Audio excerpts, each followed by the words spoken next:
सल्लाझे आमा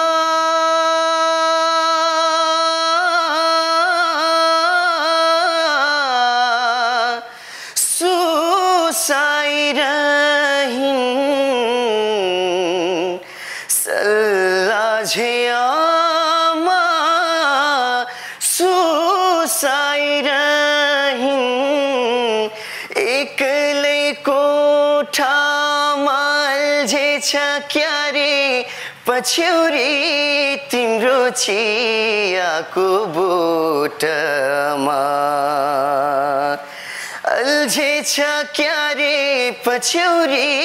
तिम्रो चियाको बोटमा बल्झेछ क्यारे सुनको काँडा कलिलो खुट्टामा अल्झेछ क्यारे पछ्यौरी तिम्रो चियाको बोटमा